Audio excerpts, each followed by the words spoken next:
Dos conceptos fundamentales que tiene que analizar un productor son el de productividad media y el de productividad marginal.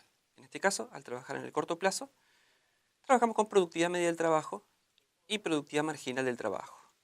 Pero, ¿cómo podemos interpretar estos resultados? Por ejemplo, si la productividad media del trabajo es igual a 4, esto implica que, en promedio, cada trabajador está produciendo 4 unidades. Por otro lado, si la productividad marginal del trabajo es igual a 2, eso implicaría que la contratación de un trabajador adicional incrementa el nivel de producción en 2 unidades. Podemos ver esto mismo a través de un ejemplo en la siguiente tabla, en la cual tenemos cantidades de trabajadores y la cantidad producida por ellos. Para obtener la productividad media del trabajo, simplemente dividimos la cantidad producida total sobre el total de trabajadores utilizados. Por ejemplo, si estamos produciendo 19 unidades con 3 trabajadores, la productividad media del trabajo va a surgir de dividir 19 dividido 3, que me da en promedio 3 unidades con 33 por cada uno de estos trabajadores. La productividad marginal, por otro lado, es igual al incremento en la cantidad ante el incremento en la cantidad de trabajadores. Por ejemplo, si pasamos de contratar 3 a 4 trabajadores, incremento en L es igual a 1 y el nivel de producción pasa de 19 a 22, entonces incremento en Q es igual a 3. Haciendo 3 dividido 1, la productividad marginal en este caso es igual a 3. Como podemos observar, esta productividad marginal en un comienzo aumenta y luego comienza a disminuir a partir de la contratación del cuarto trabajador. Cuando la productividad marginal aumenta, estamos ante la presencia de rendimientos crecientes. Por otro lado, a medida que la productividad marginal disminuye, en este caso la productividad marginal del trabajo, estamos ante la presencia de rendimientos decrecientes. ¿Cómo podemos derivar los productos unitarios desde la función de producción? Lo podemos realizar mediante los siguientes dos gráficos. En el primero de ellos encontramos a la función de producción y en el segundo las funciones de producto medio del trabajo en este caso y producto marginal del trabajo. Como vemos, en la curva de abajo, la productividad marginal del trabajo en un comienzo aumenta y luego comienza a disminuir una vez que nos encontramos ante rendimientos decrecientes. La productividad media sigue la misma trayectoria, primero aumenta cuando los trabajadores son más productivos y a medida que aumenta la contratación de trabajadores, la productividad media de cada uno de ellos comienza a disminuir. En lo que respecta al producto marginal, podemos determinar que este va a cortar a la curva de producto medio en su punto máximo. Y a su vez podemos derivar este producto marginal de la pendiente de la función de producción. Es decir, es justamente la pendiente de la función de producción. El producto medio, por otro lado, va a ser la pendiente de la recta que sale del origen y toca algún punto de la función de producción. Veamos ahora un video donde se ejemplifica el concepto de la ley de rendimientos marginales decrecientes. La ley de los rendimientos decrecientes o de los retornos decrecientes tiene varios nombres distintos. Es un concepto de economía básico, pero muy importante. Sin entrar en el tecnicismo y explicarles la versión aburrida que pueden ir a buscarla en Wikipedia, que está toda explicada en un choclazo así, realmente prefiero explicárselas con un ejemplo muy simple. Por ejemplo, tenemos una empresa que manufactura automóviles, y ponemos una persona a fabricar ese auto. Va a tardar un montón de tiempo para poder hacer ese auto, lógicamente. Entonces ponemos a 2 personas. Entonces tal vez reducimos el tiempo de producción a la mitad. Ponemos 3 personas, se va a reducir un poquito más. Ponemos 4 personas, se va a reducir más aún. Ahora ponemos 587.000 personas a hacer un auto. Bueno, ¿qué va a pasar? Tal vez, ahí va a haber 587.000 personas alrededor del auto. Uno no va a poder agarrar las herramientas porque hay mucha gente. Otro no va a tener nada que hacer, entonces va a haber un cuello de botella. Una persona va a tener que esperar a que otra persona termine de hacer otra cosa para poder recién empezar a hacer su tarea. O sea, va a ser un quilombo, básicamente. Entonces, ¿qué quiero decir con esto? O sea, escalando desde 2 o 3 personas a 587.000, ¿qué pasa? Pusimos muchísima gente que nos cuesta cierta cantidad de dinero y no obtenemos un rendimiento lógico, porque justamente es peor poner mucha más gente. Es decir, llega un punto en donde meter una unidad más, en este caso por ejemplo una persona, para fabricar este único producto, manteniendo todo lo otro constante, es decir, un auto solamente en tanta cantidad de tiempo, bla bla bla, todo eso que ya nos imaginamos que puede llegar a ser, empieza a ser cada vez menos eficiente. Es decir, nos va a dar, no es lo mismo eficiencia que rendimiento, pero básicamente nos va a dar un rendimiento inferior. A continuación te propongo realizar la siguiente actividad que te permitirá comprender los conceptos vistos anteriormente.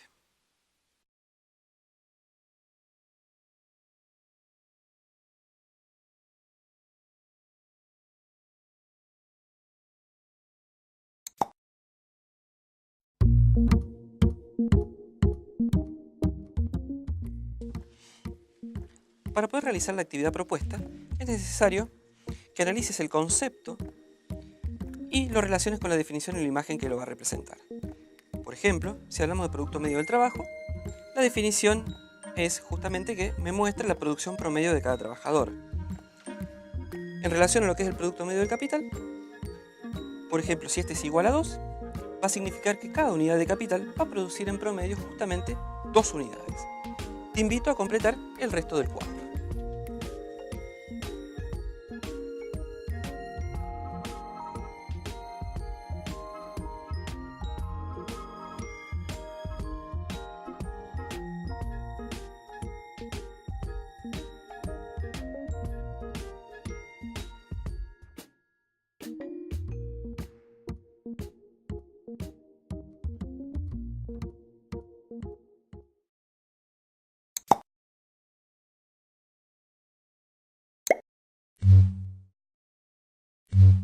En toda empresa, los costos pasan a ser un factor fundamental a analizar. Pero, ¿cómo podremos interpretar los valores del costo total medio y el costo marginal? Por ejemplo, si hablamos de un costo total medio igual a 20, implica que el costo promedio de producir cada unidad es igual a 20. Por otro lado, el costo marginal, en este caso de igual a 20, me indica que si produzco una unidad más, el costo se va a incrementar justamente en 20 pesos. En este caso tenemos un proceso productivo que utiliza 10 unidades del factor fijo, capital, y el factor variable, de acuerdo a lo planteado justamente en el cuadro siguiente. El factor fijo cuesta 20 pesos cada unidad y el factor variable 100 pesos la unidad.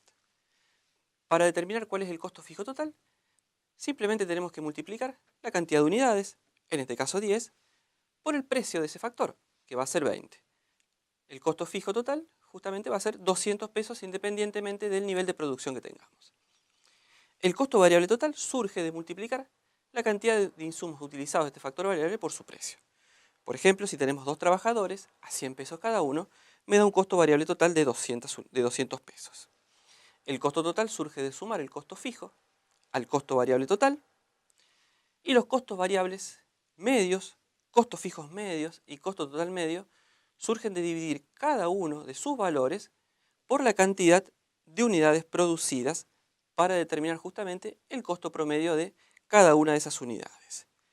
El costo fijo total, como vemos, siempre es decreciente. A medida que aumenta el nivel de producción, lo prorrateamos justamente con más unidades.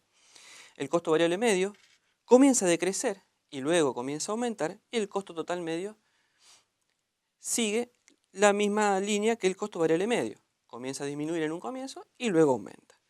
El costo marginal va a surgir de hacer el cociente entre la variación del costo total con la variación en el nivel de producción. Veamos el caso en el cual se nos presenta una función de costos. En este caso, la función de costo total va a ser igual a 1500 más 50q menos 2q al cuadrado más 0,05q al cubo. Para determinar el costo fijo total es solamente la parte de la función de costo total que no depende de q. En este caso, 1500 pesos. La función de costo variable total va a ser aquella parte de la función de costo que sí es función de q.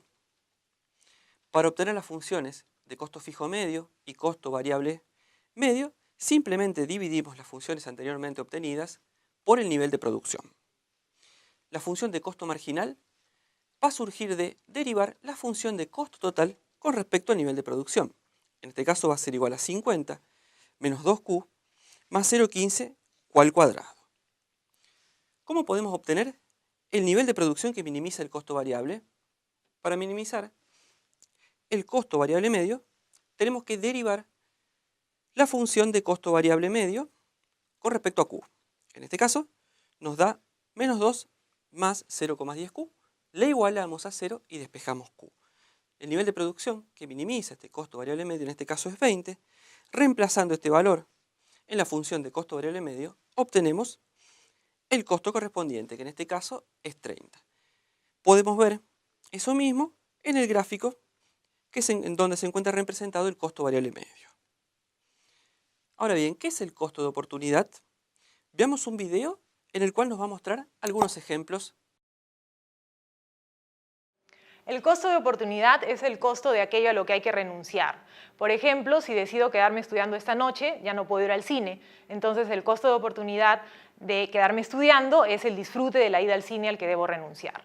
Otro ejemplo, si un agricultor es dueño de su tierra, no tiene que pagar alquiler por usarla, un contador financiero puede decir que el costo de uso de la tierra es cero, pero un economista diría que ese agricultor podría haber ganado dinero alquilándole la tierra a alguien más.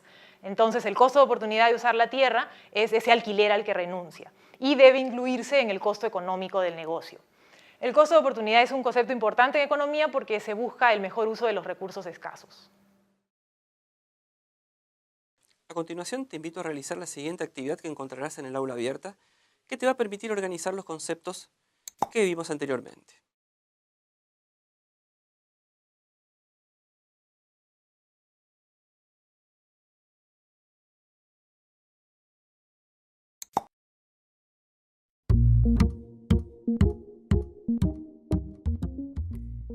Para poder realizar la actividad planteada, te doy las siguientes recomendaciones. En la columna de costo fijo total, ten en cuenta que su valor va a surgir de multiplicar la cantidad del factor fijo por su precio. El costo total, por otro lado, surge de sumar simplemente el costo fijo total con el costo variable total. Los valores medios, es decir, costo fijo medio, costo variable medio y costo total medio, surgen de dividir el cociente total por el nivel de producción obtenido. Por último, el costo marginal lo vas a poder calcular teniendo en cuenta la variación de costos dividida por la variación en el nivel de producción. Te invito a completar el resto del cuadro.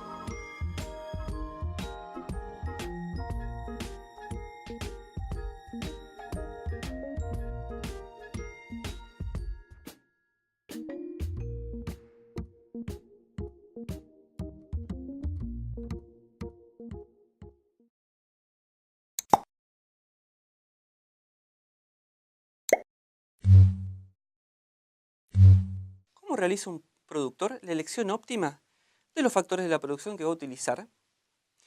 Veámoslo a través de un ejemplo. Supongamos que un productor tiene un presupuesto de 12.000 pesos que tiene que asignar para contratar dos factores de la producción, en este caso capital y trabajo, cuyos precios son 20 y 60 respectivamente. A su vez tiene una función de producción que le va a permitir transformar estos insumos en el producto final. En este caso la función de producción es igual a 10 por K por L. Entonces, la pregunta a responder va a ser, ¿cuál es la combinación óptima de factores? De esta manera, para obtener esa combinación óptima de factores, lo que tenemos que realizar es la igualación entre la relación marginal de sustitución técnica con el relativo de precios de los factores. Esta relación marginal de sustitución técnica va a surgir del cociente entre la productividad marginal del trabajo dividida la productividad marginal del capital. En este caso, va a ser igual a K sobre L.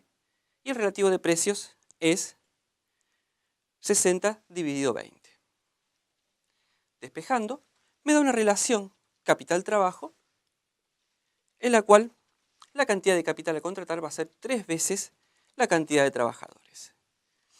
Reemplazando estos valores en la recta de isocoste del productor, obtenemos la cantidad óptima de trabajadores a contratar. En este caso van a ser 100 trabajadores y, por lo tanto, contrataremos 300 unidades de capital. En términos gráficos, podemos obtener la misma relación. En este caso lo que hacemos es igualar la tangente de la isocuanta a la pendiente de la recta de isocoste. En ese punto se está contratando la cantidad óptima de factores de la producción. En este caso 300 unidades de capital y 100 unidades de trabajo. La isocuanta puede tener diferentes formas en función del grado de sustituibilidad que existe entre los factores. En el primer gráfico vemos una isocuanta que es convexa al origen. Un ejemplo de este tipo de curvas son aquellas funciones de producción denominadas Cobb-Douglas. En el segundo ejemplo vemos que no existe sustituibilidad entre los factores de la producción. En este caso la relación marginal de sustitución técnica va a ser 0 e infinito. Por último, en la tercera isocuanta, existe una sustituibilidad perfecta de los factores, generando que la relación marginal de sustitución técnica sea constante. Pero, ¿cómo se obtiene el óptimo en cada caso? En el primer caso, en el primer ejemplo, se da de la misma manera que vimos anteriormente, es decir, cuando la isocosto es tangente a la isocuanta. En el segundo caso, cuando los factores son complementarios perfectos, la situación de equilibrio o la optimización de contratación de factores se va a dar en un vértice. Por último, vamos a tener una solución de esquina cuando exista sustituibilidad perfecta en los factores de la producción. Los invito a realizar la siguiente actividad que te permitirá organizar los conceptos vistos anteriormente.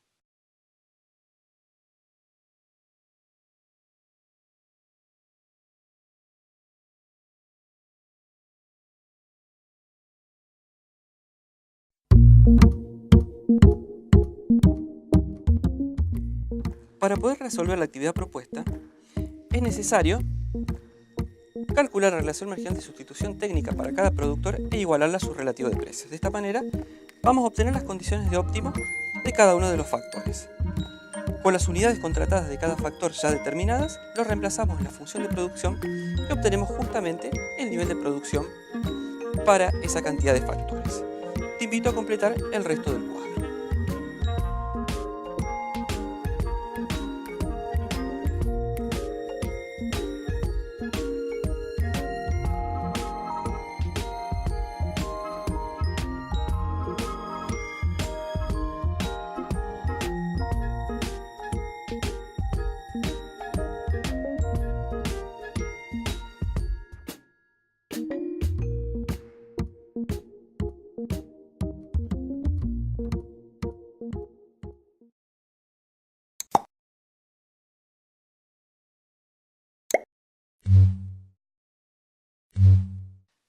Vamos a analizar los costos a largo plazo.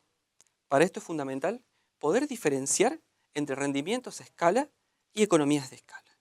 Los rendimientos a escala hacen relación al impacto de los factores de la producción. En este caso encontramos tres tipos de rendimientos. En el primer caso tenemos rendimientos crecientes a escala cuando el nivel de producción en términos porcentuales aumenta en mayor proporción que el incremento en la utilización de factores de la producción. Los rendimientos a escala decrecientes implican que el nivel de producción en términos porcentuales aumentó menos que la contratación de factores de la producción, y los rendimientos a escala constante implica que el aumento en el nivel de producción es igual al incremento porcentual en la utilización de factores. Las economías de escala, por su lado, miden el impacto de la producción en los costos. En este caso tenemos economías de escala y deseconomías de escala. Las economías de escala se producen cuando el incremento porcentual en el costo total es menor al incremento porcentual en el nivel de producción. Las deseconomías de escala, por su parte, implican que el incremento en el costo total, en términos porcentuales, es mayor que el incremento porcentual en el nivel de producción. Les propongo realizar el siguiente ejercicio. Tendríamos que identificar qué tipo de rendimientos o economías hay en las siguientes situaciones. En el primer caso, nos dice que si la producción crece en un 10% cuando aumentan los factores de la producción en un 10%. En este caso hablamos de rendimientos a escala. Como ambos se modificaron en el mismo porcentaje, tenemos rendimientos constantes a escala. En el segundo caso, nos dice que si los costos crecen un 20%, cuando la producción crece un 5%, en ese caso hablamos de deseconomías de escala. Por último, si la producción crece un 40%, cuando los factores crecieron un 50%, nos encontramos ante rendimientos decrecientes a escala. Pero, ¿qué sucede con los costos unitarios y las economías de escala? ¿Existe alguna relación entre ellos? Los costos unitarios podemos calcularlos como el cociente entre el costo total dividida la cantidad producida. Como vemos en el gráfico, estos costos comienzan en un primer momento a disminuir, llegan a un mínimo y luego comienzan a aumentar. Es decir, que la función de costo medio tiene forma de U. En este caso, cuando la función de costo medio es decreciente, nos encontramos ante economías de escala. Cuando los costos comienzan a aumentar, es decir, cuando esta curva pasa a tener pendiente positiva, nos encontramos ante deseconomías de escala. Ahora bien, para terminar de comprender el tema, es importante conocer cuál de las siguientes alternativas son causas de economías de escala. La división del trabajo, por ejemplo, sí es una causa de economías de escala. La automatización también. En ambos casos, se incrementa el nivel de productividad de cada uno de los trabajadores, pudiendo disminuir de esta manera los costos medios de producción. Por otro lado, la existencia de un factor fijo no es una causa de economías de escala, lo mismo que los recursos monetarios. Los invito a realizar la actividad integradora, en el cual van a poder terminar de comprender todos los conceptos que vimos en el presente módulo.